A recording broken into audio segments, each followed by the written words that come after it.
Take some questions while we wait. Mr. Bays. So Uganda, Bobi Wine has been arrested again in Uganda ahead of the forthcoming elections. How concerned is the Secretary General about these developments? We are.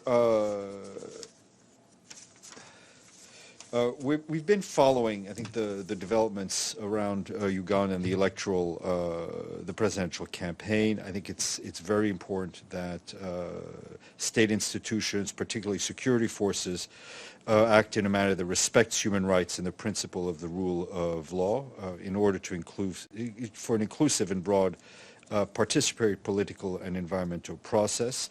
We will be following up more closely on the latest developments. And I think it's important that all parties and political actors and government leaders work in a way that will ensure a peaceful election. A couple of follow-ups. You talk about peaceful, but the arrest has been followed by protests which appear to have been violently put down. There are even reports of people being shot by security forces, unconfirmed, and now some sort of curfew underway. How concerned are you about the current situation? Well,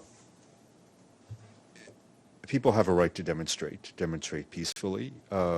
Any excessive use of force by security forces anywhere is of concern to us. It is important that there is a space provided for people to express themselves, whether in demonstration or through a democratic process.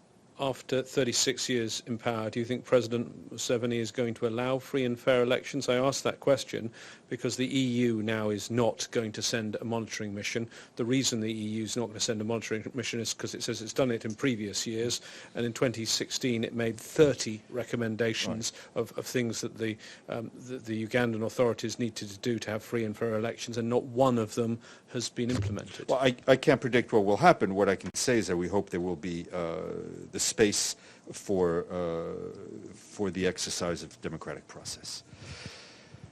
Maria, if that is you behind the mask.